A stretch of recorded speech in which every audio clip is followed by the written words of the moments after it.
Well, welcome everyone back to Giant Steps. It's been a while since we put one of these shows out. Rudy and I have been super busy. He's been building his new business, and I've been doing my own stuff, working on a new book and a book on Revelation. People have been wanting me to put something on Revelation out for quite a while. So I'm excited about it. We just are getting the new cover up, and they're pretty cool looking. A fellow in my church is putting that together, and so these are going to be, I think you'll like them. It's going to be teaching people how to read Revelation from my point of view, but also teaching people about the supernatural, spiritual war that we find throughout the book of Revelation.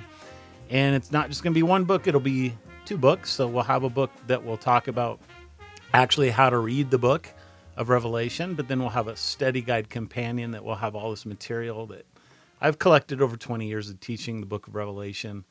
And I think you'll enjoy that. The purpose of it is to be a study guide. So that's kind of what I've been up to. It's been a while since we did one of these shows, and we decided we're going to try something a little bit different today. It'll just be me talking and taking you through something that I want to talk about, which is, I mean, that's what Giant Steps is all about. And so I want to get into that and talk about mountains. And I actually have a buddy, a good friend of mine that I hope to have on the show here fairly soon, that I climbed many of the Colorado 14ers with. And so I want to talk about mountains a little bit today because I love them. Some people don't even know what a 14er is. It's a 14,000 foot peak above sea level, and Colorado has more of them than all the other states combined. There's 54 of them. Don't let anybody lie to you. There's not 58 of them. There's 54 of them. People tried to change the number all the time, but I climbed the extra 4 just in case somebody tried to pull that on us, which of course they've tried. But it was a 13-year project of mine. Started it back in about 1986, finished it at about 1999. And I'm from Colorado. I wanted to see the mountains. I wanted to see my state, and that was the way that I chose to do it. And I don't regret it.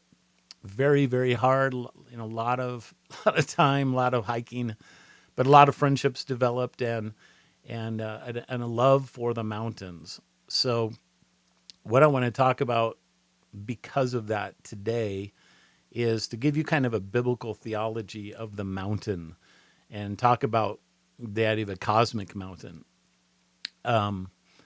So, to think about this, we need to go to this idea of what is a cosmic mountain, the divine council that we've talked about on other shows plays into this. How did people view mountains in the ancient world? What was the purpose of them, kind of theologically? And you start to discover some really interesting things with this topic. And I've been fascinated with it for quite a while. Actually kind of started for me when I was thinking about the temple. And that goes back to me wanting to become, graduating from seminary, coming out of seminary, needing a job, trying to become, of all things, a Presbyterian because it kind of fit my theology the closest, and just wasn't working. I couldn't buy the Presbyterian argument for paedobaptism, which I'll do in another show. But as I was doing all this stuff that you were like, what does that have to do with any of the mountains? All of a sudden I started reading this, a bunch of material on the idea of a temple in the Bible. And what you come to find fairly quickly is that the mountain idea and the temple idea, they overlap greatly. And there's reasons for that. So let me take you back to this idea of a divine council, something that a lot of Christians kind of have a problem with because they think it's some sort of a pagan idea. And what I hope to show you as I go through this is that it's not a pagan idea at all. So divine council is this idea that the gods, what we would call fallen angels from a biblical point of view, Elohim in the Old Testament, which is translated as gods, gather together on the top of a mountain and they deliberate over the affairs of the cosmos. And you can see this probably best by going to your Greek mythology, because a lot of people still have that kind of linger in their mind, it's found all over the ancient world.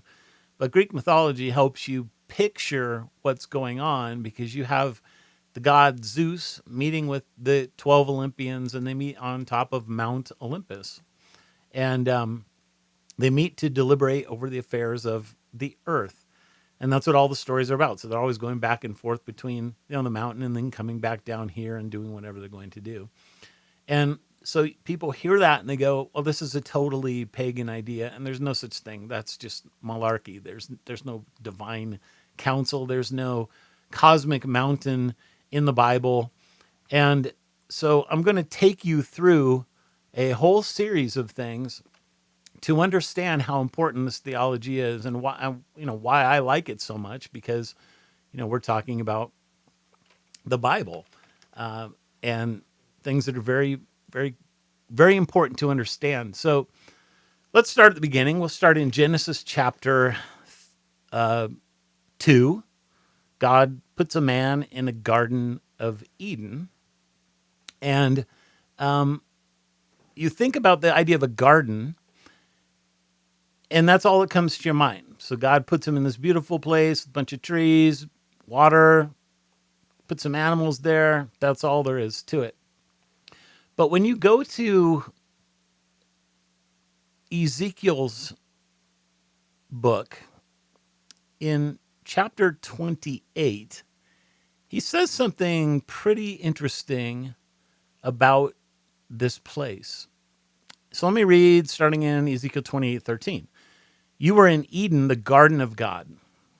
Every precious stone was your covering: sardius, topaz, and diamond, beryl, onyx, and jasper, sapphire, emerald, and carbuncle. And crafted in gold were your settings and your engravings. On the day that you were created, they were prepared. And who's he talking to? Well, he's talking to the king of Tyre, so a very human king, but he's likening the king of Tyre to somebody who's supernatural. And so the next verse says, you were an anointed guardian cherub. So cherub is a cherubim, guardians of the throne of God, and angelic creatures. And then it says, I placed you. You were on the holy mountain of God. In the midst of the stones of fire you walked. Like, wait a minute, holy mountain of God. What could that possibly mean? So Eden is being conceived here, not just as a garden, but as a place that's been set apart, that has a mountain. You could call it Mount Eden. And then it's from the mountain that the water comes down and it starts to, water the fertile valley below, where you've got this garden that God puts Adam in. And God puts this guardian cherub on Mount Eden. So this is a heavenly being on a mountain, cosmic mountain. Why would that be the case? It's because people viewed this idea of a mountain, a cosmic mountain, as a meeting place between heaven and earth. And it's very natural to think about this, right? If you're looking out on the horizon and it's all flat ground, you just look at the plains. But if you are living in Denver and all of a sudden you see the mountains just jetting up out of nowhere from plane to plane, and then they come up, mountains are this in-between place. In the ancient mind, they used to conceive of them as holding, think about Atlas holding the pillars up. And he would do this at the Atlas Mountains, which are in North Africa. And so mountains are this connection place between heaven, because they reach up into the clouds, and earth, because they're grounded on the ground below. There's actually a similar concept that I want to do in another show about the world tree. It's actually very similar in terms of what it's trying to depict for people. And the world tree is found in the Garden of Eden as well. And it's a connection point between heaven and earth. But we'll stick with the mountain for here, because I want you to grasp into your mind that God is doing something here at Eden with humanity on this mountain. Okay, so you've got this guardian cherub that's on the mountain. And what else is happening in the story? Well, you go back to Genesis 1, you find that God puts man He creates man and woman in his image, and then he gives them dominion. So the purpose of what they're supposed to do is they've been placed in Eden, and then they're supposed to spread out and they're supposed to rule over the earth. But there's a test that comes first. And the test is Genesis chapter 3, when the serpent comes to the woman and tempts her. And so you got to ask yourself a question, which is, why in the world is there a serpent in this Garden of Eden? And what I want to suggest to you is that what you have there is a divine council scene. You have a heavenly being that's on the mountain, and God has put Adam on the mountain with the heavenly being. And in fact, when you read Ezekiel, you see that he talks about how this cherub was put there in the midst of all these other precious stones. And then it talks about sardis, topaz, diamonds, beryl, onyx, jasper, and so on. And he calls them stones of fire. And there was interpretations back in the ancient church that these stones of fire represented other heavenly beings. In another chapter in Ezekiel, he actually talks about back to the tree idea. He talks about them as the trees of Eden. And then he personifies the trees of Eden and says that they're going to fall and they're going to go down to the pits of hell. Well, why would you do that to a tree? It's because there's more going on in the way that story is being told than just trees and stones. Remember your priest and how he has a breastplate. And on that breastplate, he has 12 stones that represent the 12 tribes of Israel.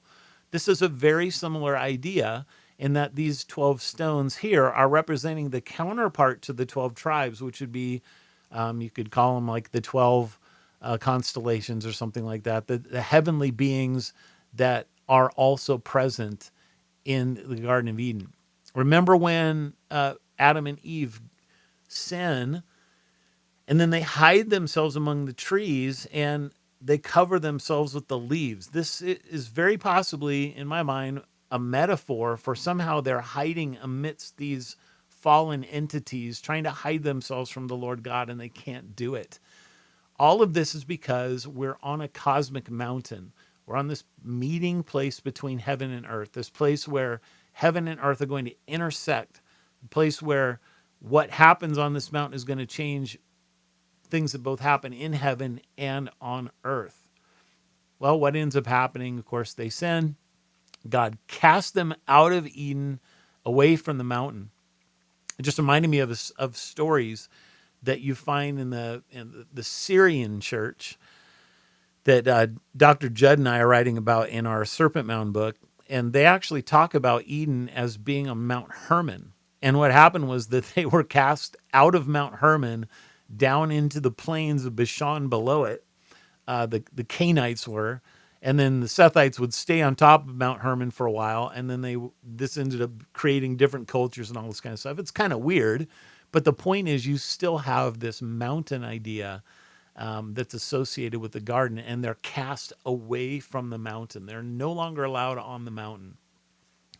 So if you're following along with me, the main idea that I want to get across to you here is that the gods meet on the mountain, but in a biblical worldview, it's not just the gods deliberating. Originally, God created Adam to be the one who would rule over the affairs of the earth, at least down here. He gave us dominion and gave Adam a seat on that divine council.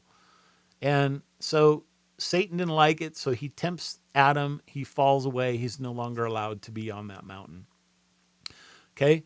Now, all this stuff might be hard kind of to hear if you've never thought about this for the first time. But I'm going to take you through how the Bible shows you that this is going to be reversed in some really, really interesting ways. So the first way that we see this reversal happening is when you come to the story of the flood. And remember that God has Noah build an ark, and then the flood takes the ark up as it sweeps everybody away. They all perish. And then as the waters start to recede, the ark lands on a mountain. It lands on Mount Ararat. And when Noah comes out of that ark, which I'll talk about a temple here when I get to Mount Sinai, and then I'll take us back. But the ark is basically a temple kind of an idea. When he gets off of that ark, he offers sacrifices to the Lord, and the Lord meets with him there and makes a covenant with him there. Where is he doing that? He's making a covenant with him there on Mount Ararat. God is meeting with the man on the mountain. Okay? So you have that idea, and that's basically how God starts over with that's basically how God starts over with humanity.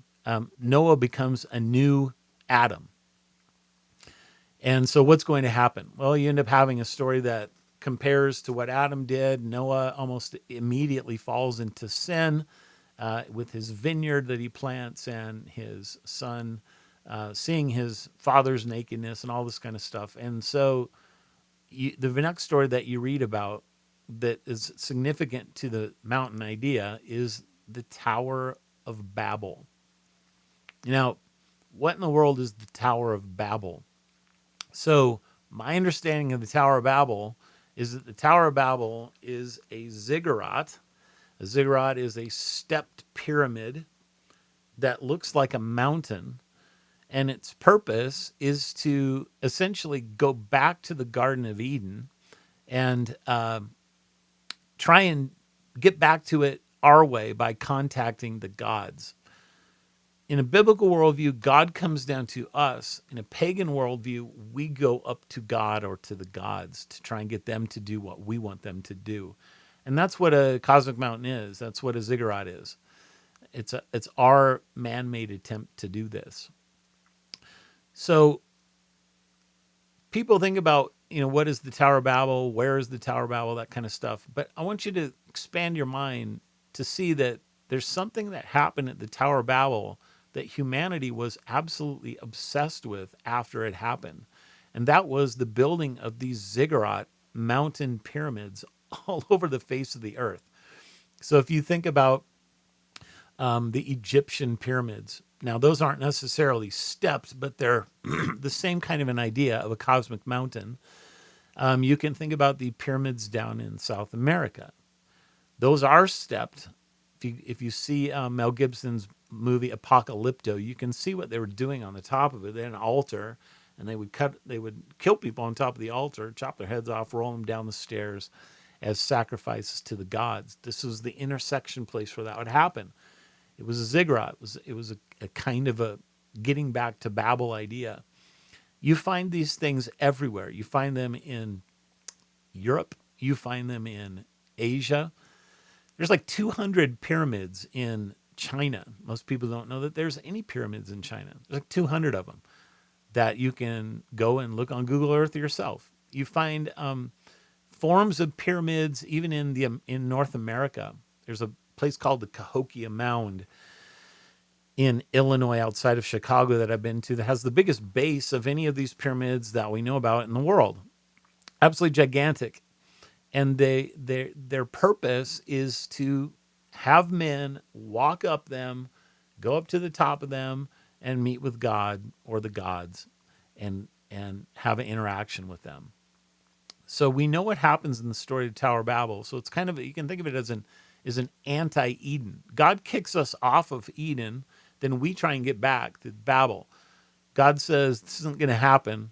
I'm not going to let you do this. And so he scatters us around the world, gives us different tongues, and he puts an end to that endeavor, at least in terms of the one world all gathering together to do it. Maybe the people started doing it in their own local areas around the world as they're scattered, but the Tower of Babel itself is kind of finished. So we find God then needing to do something, because what happens is, and this is where the divine council worldview is really important to understand at Babel. You have Deuteronomy 32 that talks about how God divided the nations according to the number of the sons of God. That's the sons of God. He's creating a son of God to rule over each of these nations. And this creates spiritual darkness eventually, by the time at least you get to Psalm 82.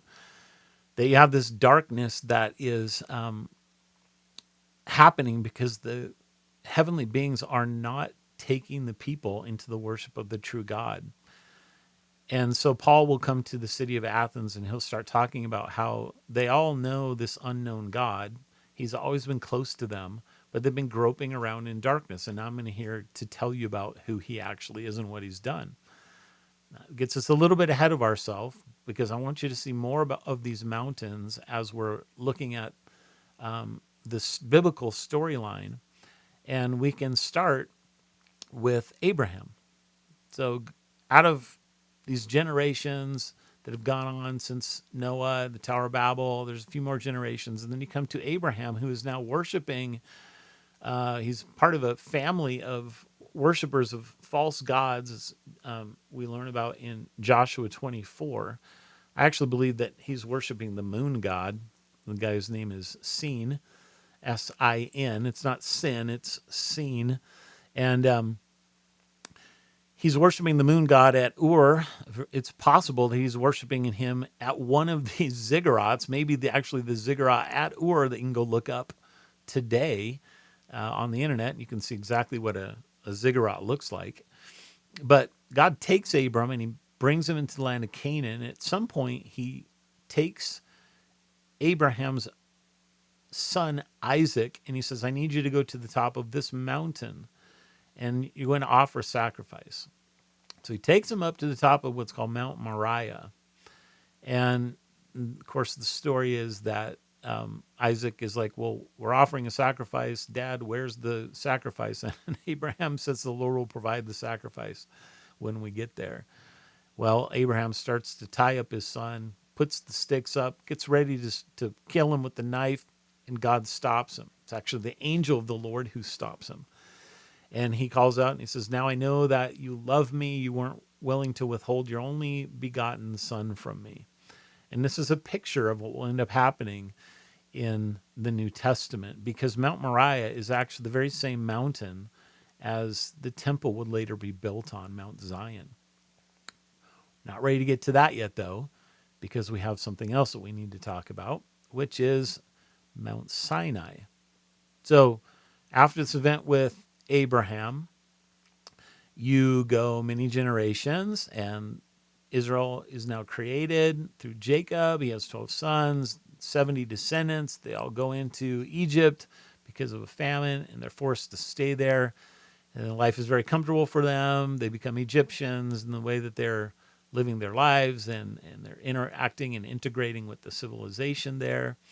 And over the course of time, a new Pharaoh rises, and he is evil, and he starts treating the people terribly. And so they call out for deliverance, and so God hears them. He calls Moses.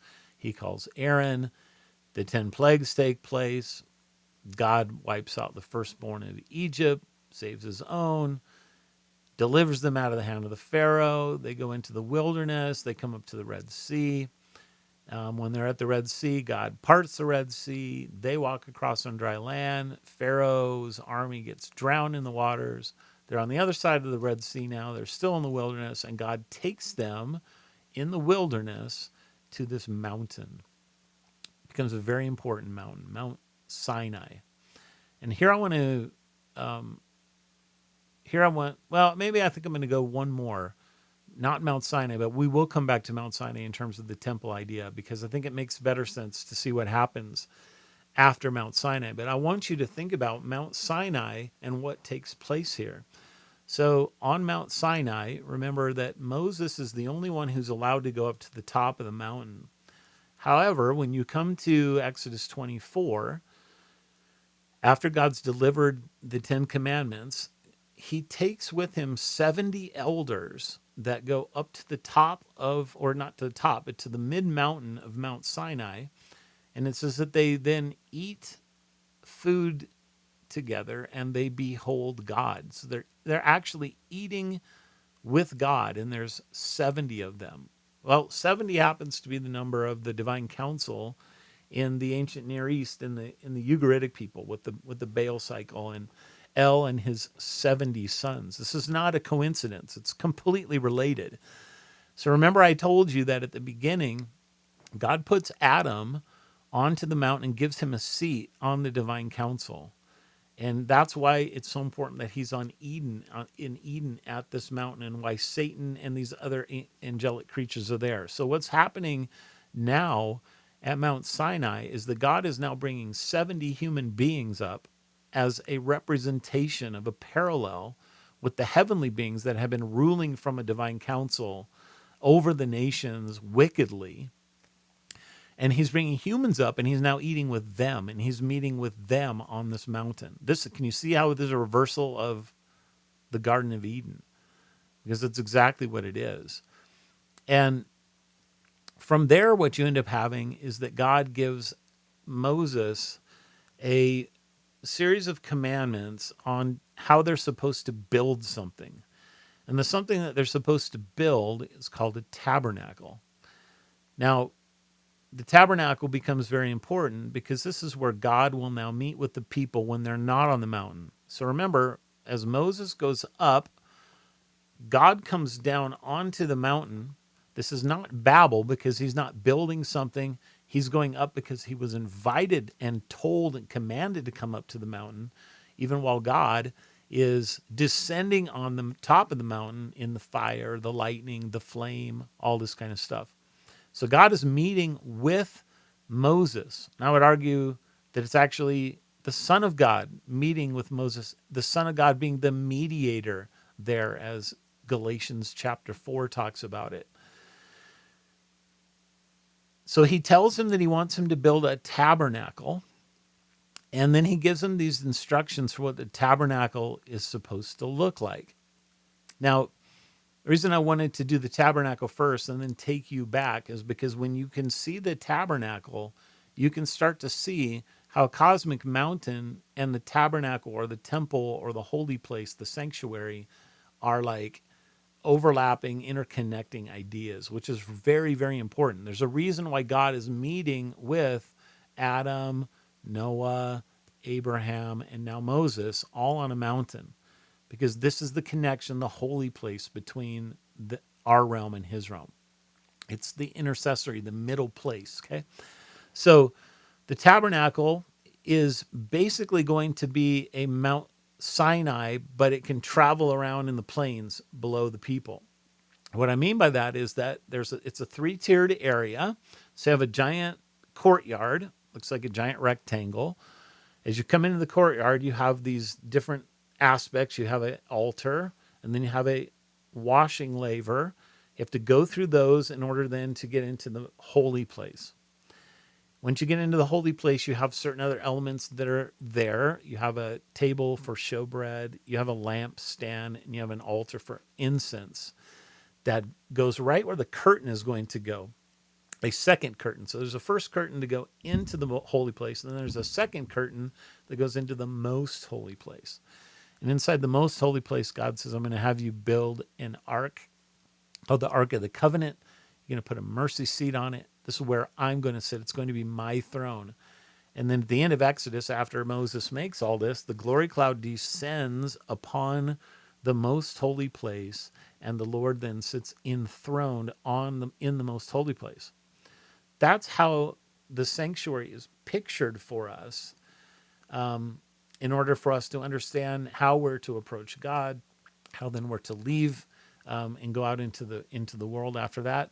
But if you think about it, this is actually exactly the pattern that you see happening on Mount Sinai. So if you take a mountain, that looks like that, just your normal kind of pyramid-shaped mountain, and you were to fly straight overhead and look straight down on that mountain, what you would see is that the top of it is in the middle, and then you would see that around it is kind of a secondary space, which is the mountain itself, and then you have all the land that surrounds it after that.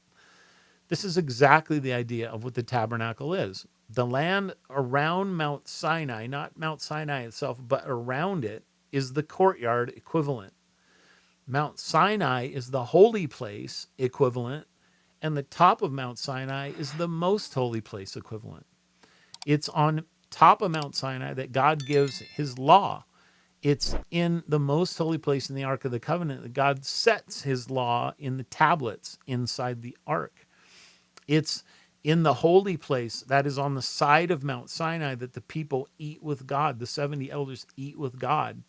It's in the holy place that the priest would go in and have this table for showbread where he would eat with God. It's the area around in the courtyard where the people could go, but not the priests are the only ones who are allowed to go into the mountain into the holy place. But the same thing is true with Mount Sinai. The people were not allowed to go onto Mount Sinai. If they touched Mount Sinai, they were to be put to death or they would die. Only when they were invited to come up, halfway up, and only the 70 elders, a very special class, were allowed to actually go into that holy place equivalent. Because Mount Sinai is a sanctuary. It's a temple. It's a temple that God had created, a temple that God had said, this is where I'm going to set my special residence.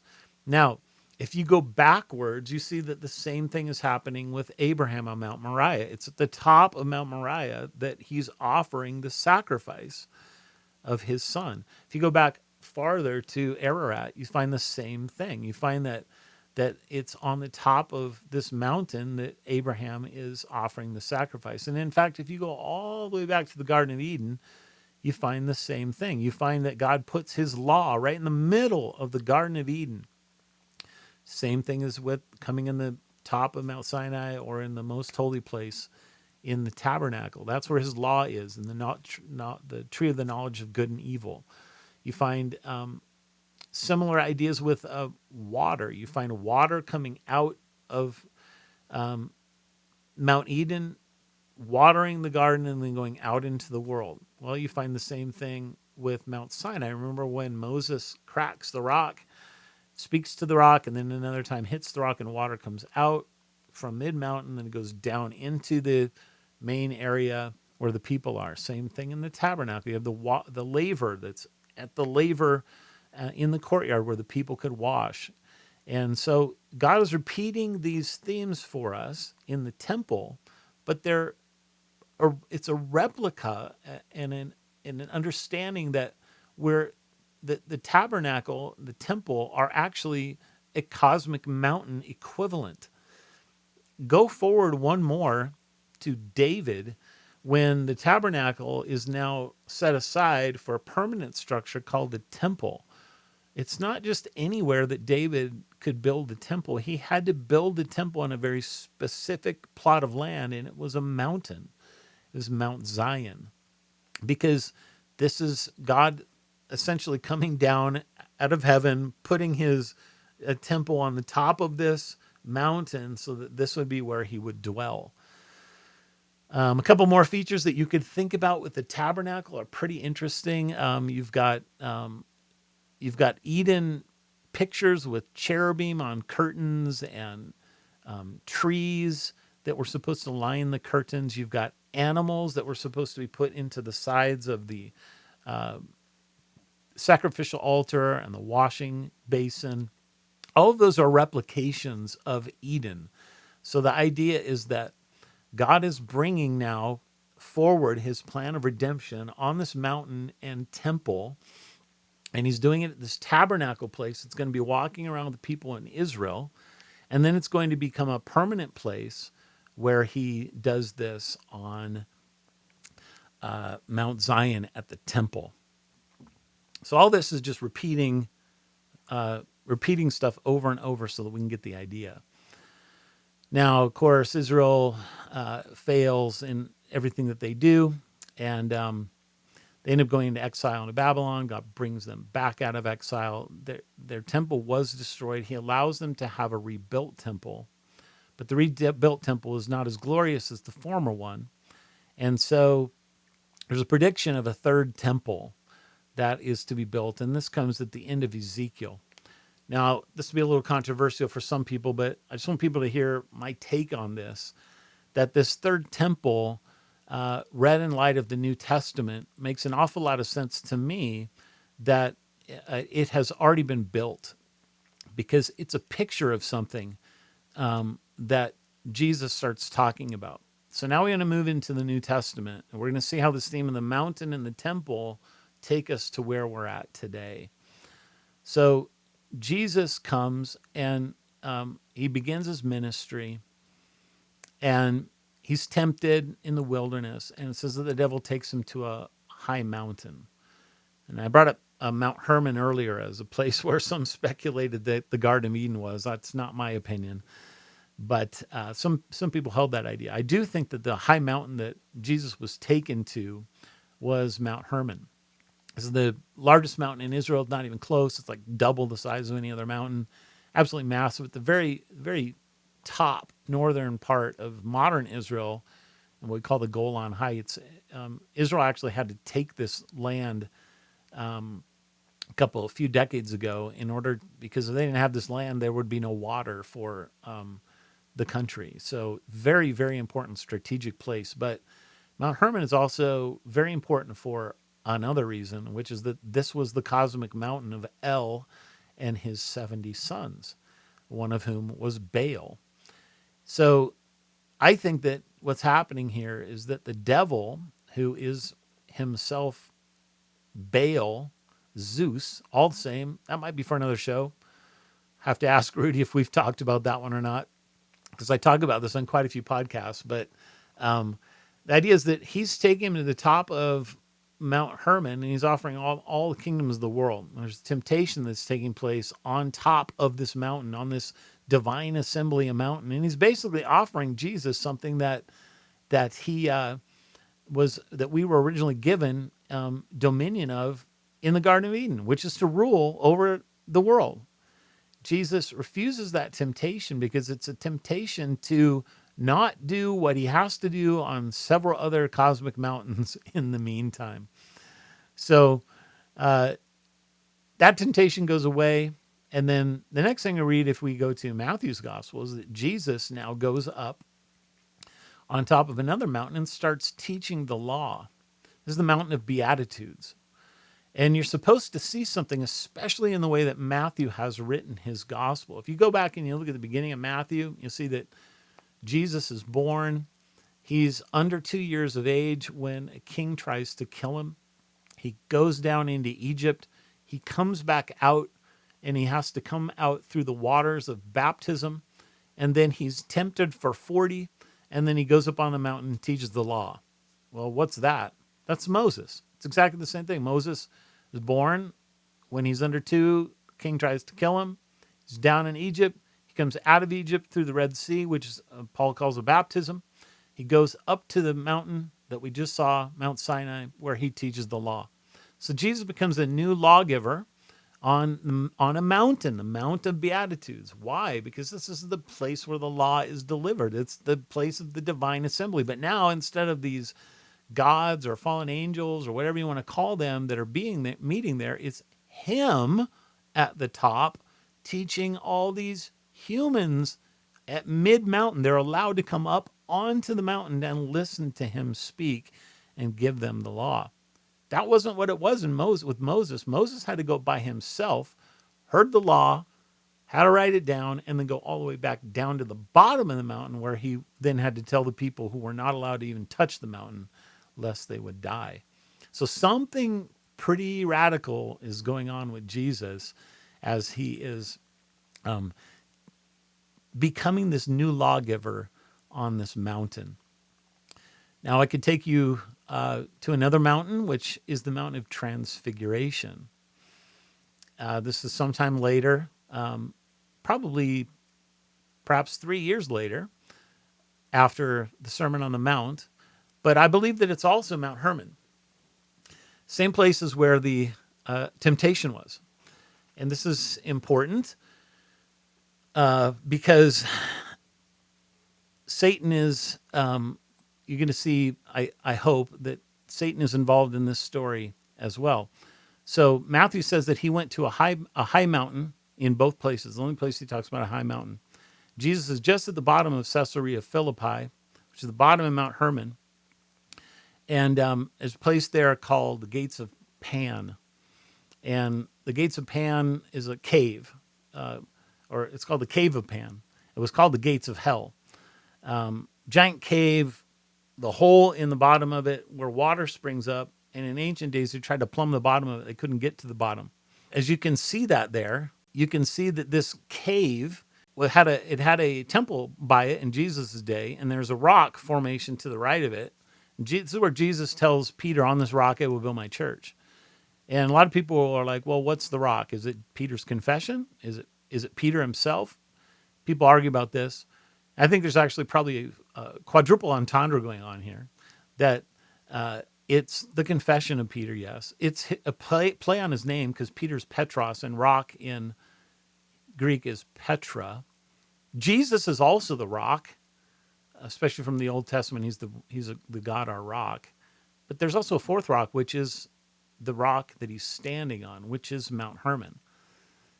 And he's doing it at the gates of hell. They call the Cave of Pan the gates of hell. Jesus says, "I'm going to build my church, and the gates of hell will not prevail against it." So as a matter of fact, we actually have footage of this because Rudy and I were there with our friend Tim, who was our narrator for our documentary. Well, this place fascinates me. We could talk about it for hours, but for the purposes of our journey, Yeah. we're at essentially the base of Mount Hermon, which was the birthplace, it is said, of the Nephilim. Yes? Right. Well, it's where the Watchers come down and Watchers, have the yes. women, and they give birth to Nephilim. So why that matters is because in the ancient mind, Jewish, Christian, when a Nephilim dies, its spirit becomes a demon. All right. So, for example, Revelation 18 talks about in Babylon it would be a haunt of demons. What's strange is that John is quoting from Isaiah, who talks about various chimera demons. So a chimera is like this half-breed animal, man creature, like a centaur or a satyr. A satyr is a goat, man creature. So what's so weird about that is that we're sitting here at the Cave of Pan, who is the satyr god. Yes. And he's been worshipped here for thousands of years.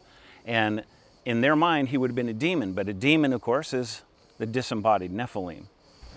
And so the giants who would have been birthed, who would have been made from the union of the Watchers and the In this case, maybe beautiful- in this case could be animals. Like there's some Okay. weird stuff going on in the book of Okay. Enoch and other places that talk about not just humans, but also animals being part of this. they would have essentially come down this mountain and into the world to Into the world, interact right. with men, and then Exactly. hence the stories Exactly. that come from them, possibly Goliath. I mean, this is such a core spot for so much of what we're talking about. It's the birthplace of the Jordan, the birthplace Right. of what becomes. So here's another thing that's so weird about it, is that Pan is this satyr demon, and one of the names of the Watchers that came down on Mount Hermon is named Azazel.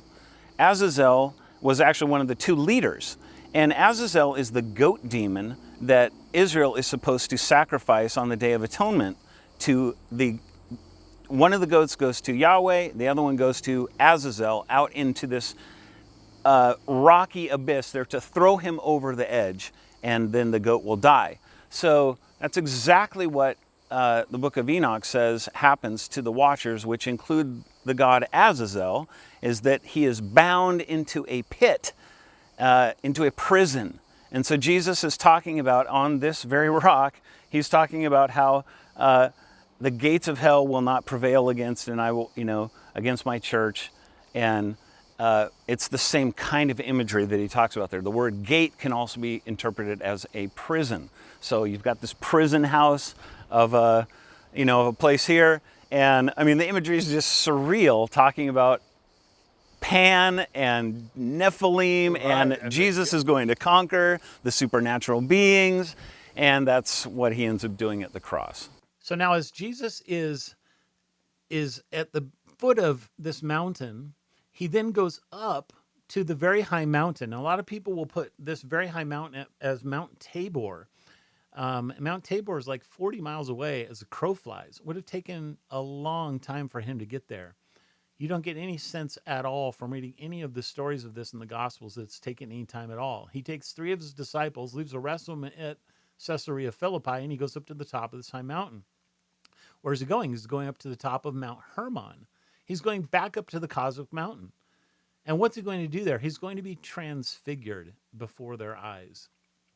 Why is he being transfigured? Well, there's several reasons, but one is that he's making it known to everyone who is present that he is the Son of God. There's some very interesting connections that take place with the Transfiguration story and Psalm 89. And in fact, Psalm 89 has connections that go back to the Caesarea Philippi story as well. In fact, I believe that Psalm 89 is actually a prophecy of the Transfiguration. And part of what happens there in that psalm is that God declares a covenant is going to be made between he and his son. And so I think that the transfiguration is actually the declaration of that new covenant, not just to Moses and not just to James and not just to Moses and Elijah, not just to Peter, James, and John, but also to other heavenly beings that are present on this mountain, because it is the mountain of the divine assembly. It's the divine council mountain. In fact, the psalm talks about how the moon will be a witness to it. And the moon in many places is referring to the gods that the people wrongly worship. When Jesus says he saw Satan fall like lightning from heaven, two things you could think about here. And again, this would probably be something that we could talk about in another episode. But lightning is what the storm god does. If Satan is Baal, is Zeus. Baal and Zeus are the lightning god. And when they go up to the top of the mountain, there is a storm that takes place when Jesus is covered in the cloud. And it seems to me that the most logical thing of when Jesus, right after this, as I saw Satan fall like lightning from heaven, is that it's right there. In fact, if you go and read the Baal cycle, you find that some very similar things happen there, that Baal is going to kill his brother for usurping the throne, makes him furious, and so then he's thrown down. Same kind of an idea is happening, I think, here. In the Baal cycle, Yam, his brother, is called the beloved son of El. Well, Jesus is called the beloved son of the Father. And it makes a lot of sense that this is making Satan furious again, because now it's not going to be him the same way it wasn't going to be him in the Garden of Eden. He got mad that God would put a man on top of that mountain and let him be the one who would rule. Same thing is now happening here with Jesus. But now a covenant is being confirmed on top of the mountain. Next time we find a mountain is that we have to go all the way back now into Jerusalem to where the temple was. And what we see is that there is a crucifixion that takes place on a mountain, Mount Calvary. And why would that be the case? Well, I think it's a replica. It's a revisitation thematically of the Garden of Eden, where there's a tree and there's a mountain, and now there's going to be a death, and there's going to be a sacrifice that takes place on top of this mountain. And so Jesus dies on top of this mountain, offers himself as a sacrifice for our sins. And then, of course, he dies, he descends to hell, he ascends, rises from the dead, ascends into heaven. And I don't want to leave the story there, because I think that it continues a couple more ways. So I mentioned this Ezekiel idea of a temple in Ezekiel. And this temple is unlike any other temple. And it harkens very much in language to the end of Revelation, when a city comes out of heaven. The city is 1,200 mile cube, 1,200 miles, 1,200 miles, 1,200 miles. Like, this is not a literal thing, but it's called the bride, and it's called the city, the New Jerusalem, come out of heaven. Throughout the New Testament, you have this idea of a living temple that is going to be created. A temple made not of stone, but of flesh, of people. Jesus himself said that his body is the temple that he would raise in 3 days. People thought he was talking literally. And what happens is, because he's our head and we're his body, we become his temple made of living stones, as Ephesians talks about. If this is the new temple that Ezekiel has in mind, and I think there's lots of reasons to think that it is, then we become that place where God now resides. And this is what Pentecost is all about. Pentecost, of course, they're actually there at Pentecost at the Temple Mount when Peter preaches his sermon. So there we have the temple again, but now we have all of these people that are being filled with the Spirit. Instead of the place being filled with the Spirit, it's the people being filled with the Spirit. And then we become the temple, the place, the meeting place between God and earth. And then our purpose then is to expand around the world. And this is what we end up seeing throughout the book of Acts, that what was originally given to us as dominion, the world, and what was originally kind of taken away in punishment through the Tower of Babel, where we're scattered around the world, but now we can't understand each other. This is all being reversed at Pentecost, where the tongues at Tower of Babel, where they couldn't understand each other, now everybody's hearing the preacher in his own ears. It's a reversal of the tongues. And then from there, after Babel, and God sends persecution to the church, which is still in Jerusalem, and all of a sudden they start spreading out. And you get these missionary works that are going to the four ends of the world, to the four corners of the world, and the gospel is being proclaimed everywhere because the temple is now expanding, filling the visions of Isaiah and Amos and Micah and all these other prophets, that there would be a temple of the Lord that would be glorious in the latter days. I want to mention one more mountain here, which is really interesting, which is something most people don't think is a mountain. And this is a mountain called Harmageddon. People think Harmageddon. Are you talking about Armageddon? Isn't Armageddon in a plane? So some really funky stuff going on with this, and I actually write about this in the Revelation book, so you can pick that up as soon as it's available, or you can go read the sermon that I did on our website, rbcnc.com, on the appropriate text. I think it's Revelation 16, where Armageddon is mentioned.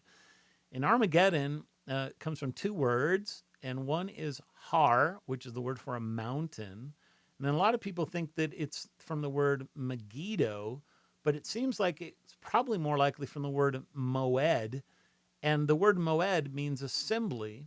And Harmageddon would become the mountain of assembly. This is exactly what's talked about in Isaiah 14, where Satan seeks to set himself above the stars of God. And he does this on the mountain of assembly, Har Maod, in the far reaches of the north. It's another cosmic mountain idea.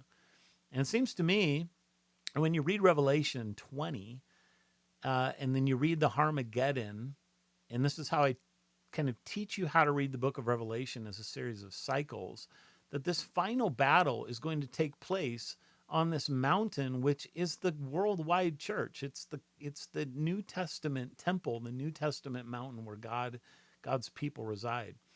Now, I know that that's not the popular way of thinking about Armageddon. It's not the popular way of thinking about a future temple being rebuilt on the Temple Mount in Israel. Whether or not a future temple is built there or not, I actually have no idea. I know that a lot of people think that that's prophecy. I would say that maybe it is, maybe it isn't. I think we have good reasons to think that this temple of Ezekiel is something a little different than what people think it is. But my point here has been to show you that through this idea of taking a biblical theology of the mountain, you can actually see a reversal of what was originally promised to us in the Garden of Eden, where we were given a seat on the divine council. We were kicked off. Then slowly over time, we were brought back on. We failed. We're brought back on again. We failed. We brought back on and we failed.